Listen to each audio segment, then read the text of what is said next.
Astrology simplified में आपका स्वागत है। बात कर रहे हैं कुंडली में लव मैरिज को कैसे चेक करते हैं। कुंडली में जो शुक्र और मंगल की युति एक भावुक और गहन प्रेम का विवाह का संकेत देता है। और चंद्रमा और शुक्र की युति अगर कुंडली के जो 5वां भाव होता है और 7वां भाव होता है का अगर संबंध प्रेम विवाह का संकेत देता है। 5वें और 9वें घर में मंगल और बुध की युति भी प्रेम विवाह का संकेत दे सकती है। धन्यवाद। एस्ट्रोलॉजी सिंप्लीफाइड में आपका स्वागत है। बात कर रहे हैं शनि किस उम्र में विवाह देता है। जैसा कि आपने ऊपर पढ़ा, शनि ग्रह का विवाह में देरी देता है।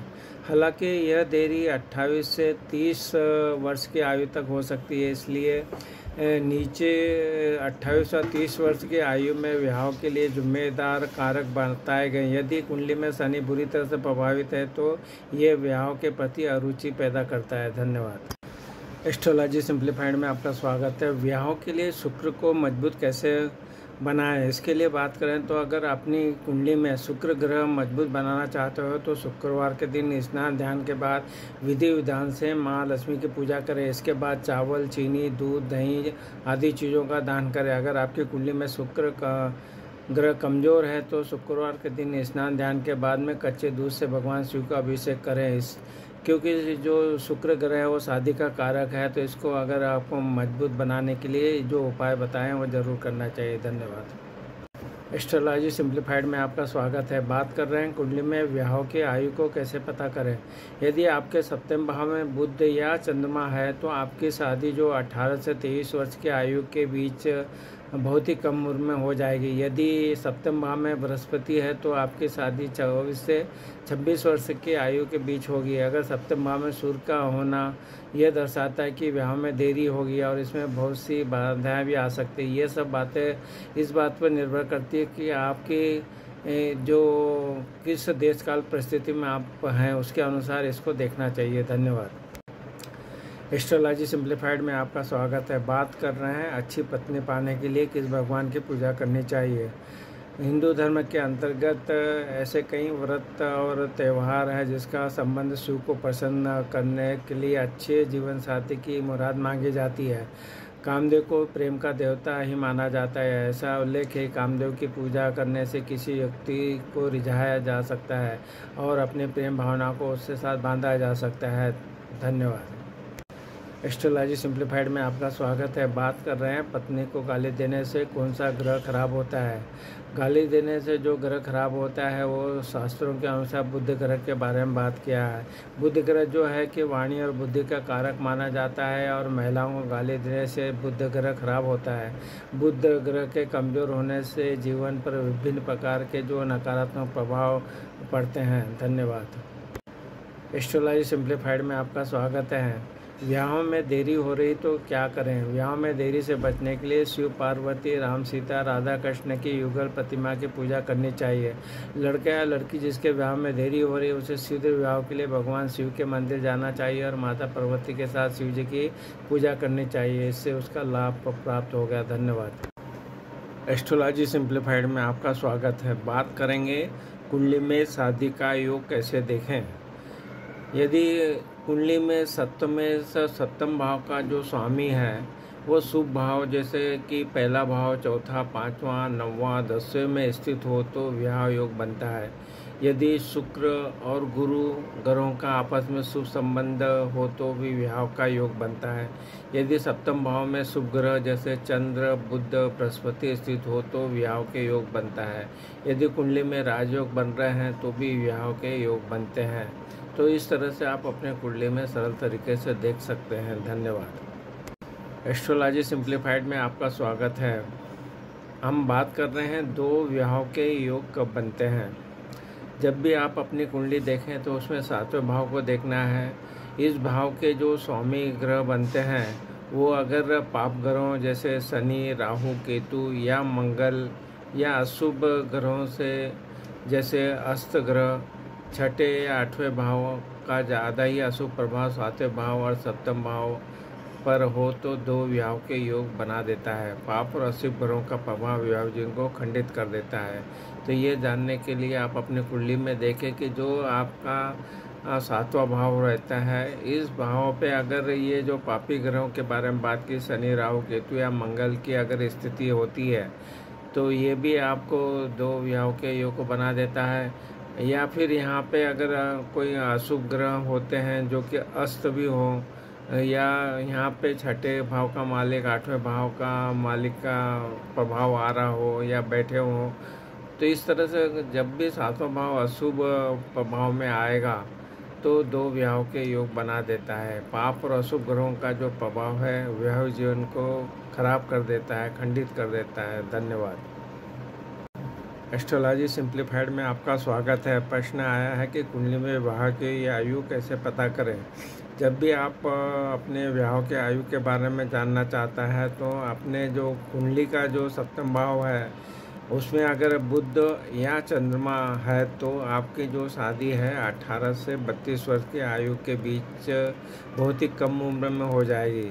यदि सप्तम भाव में बृहस्पति है तो आपकी शादी 24 या 26 वर्ष की आयु के बीच में होगी। अगर सप्तम भाव में सूर्य का होना है तो ये दर्शाता है कि विवाह में देरी होगी और इसमें बहुत सी बाधाएं भी आ सकती है। धन्यवाद। एस्ट्रोलॉजी सिंप्लीफाइड में आपका स्वागत है।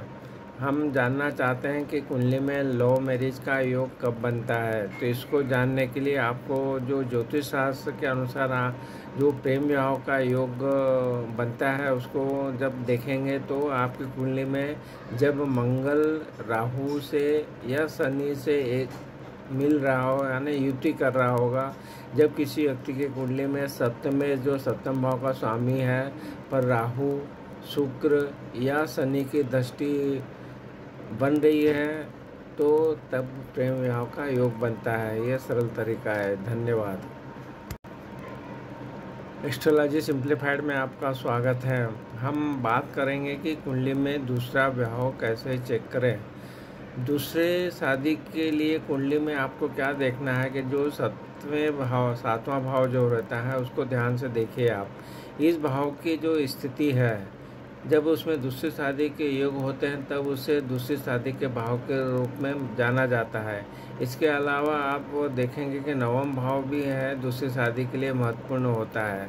तो इस तरह आपको क्या देखना है कि जो कुंडली का सातवां भाव है वहाँ पे अगर पाप प्रभाव आ रहा है शनि, राहु, केतु आदि का और या 6, 8, 12 के स्वामी वहाँ पर बैठते हैं या अस्त ग्रह वहाँ पे होता है तो ये जो परिस्थितियाँ हैं ये दूसरी शादी के योग बना देती है। और इसके बाद में जब आप दूसरी शादी के लिए देखना है तो आपको नवम भाव को भी देखना है, जहाँ भी ये नवम भाव से आपको दूसरी शादी के योग को देखा जाता है। धन्यवाद। एस्ट्रोलॉजी सिंप्लीफाइड में आपका स्वागत है। हम बात कर रहे हैं कि कुंडली में जो वैवाहिक जीवन है उसको कैसा चेक करना चाहिए। जो सरल तरीका है कि ज्योतिष शास्त्र के अनुसार विवाह का जो भाव कहलाता है वो सप्तम भाव कहलाता है। तो सातवें भाव को देखा जाता है। इसके बाद विवाह के जो और दूसरे भाव हैं वो दूसरा भाव कुटुंब भाव, चौथा जो भाव है सुख भाव या 11वां भाव जो इच्छा पूर्ति का भाव है और 12वां भाव जो कि आपको संयम सुख देता है। तो इनका जो अच्छे से अध्ययन करके आपको कोई भी ज्योतिषी ये बता सकता है कि आपका वैवाहिक जीवन कैसा रहेगा। यहाँ पे शुभ प्रभाव होगा तो वैवाहिक जीवन अच्छा रहेगा, अगर वहाँ पाप ग्रहों का प्रभाव होगा तो आपका वैवाहिक जीवन में परेशानियों का दौर शुरू हो जाएगा। तो आप अपने कुंडली में इसको लगा के देख सकते हैं। धन्यवाद। एस्ट्रोलॉजी सिंप्लीफाइड में आपका स्वागत है। बात करना है कि शनि जो ग्रह है वो किस उम्र में विवाह देता है। जब भी आप अपनी कुंडली देखें तो शनि ग्रह पे विचार कीजिए। शनि ग्रह जो है वो विवाह में देरी का कारक बनता है। जब भी आप देखें कि यह जो देरी हो सकती है 28 से 30 वर्ष की आयु तक की हो सकती है, इसलिए जब भी आप 28 या 30 वर्ष की आयु में विवाह के लिए जो जिम्मेदार ग्रह है वो शनि ग्रह है। यदि कुंडली में शनि बुरी तरह से प्रभावित है तो ये विवाह के प्रति अरुचि भी पैदा कर देता है। तो आप अपनी कुंडली में ज़रूर शनि को चेक कीजिए, उसके अनुसार ही आप इसके बारे में बता पाएंगे। धन्यवाद। एस्ट्रोलॉजी सिंप्लीफाइड में आपका स्वागत है। बात कर रहे हैं कौन सा दोष विवाह में देरी करता है। इसको जानने के लिए आपको देखना है कि विवाह के विलंब के बहुत से कारण हो सकते हैं, लेकिन जब शनि कुपित होता है तो ये जो है शादी में अड़चनें आती है। यदि कुंडली में शनि का राहु की युति हो या शनि राहु की युति हो, शनि केतु की युति बन रही होगी और इस तरह से शनि जो है वो दोष पैदा कर रहा है, तो जातक के विवाह में तमाम बाधाएं पैदा करता है और इसके कारण आपके विवाह में देरी भी होती है। और जो शनि है प्रेम संबंधों में भी परेशानी देने का काम करता है। तो आपका जो कुंडली का विश्लेषण होना है उसमें आप शनि की स्थिति देखें। शनि जब कुपित होता है मतलब और भी पाप प्रभाव में आता है, शनि राहु की युति होती है या शनि केतु की युति बनती है, तो ये जो देरी का कारण बनती है। धन्यवाद।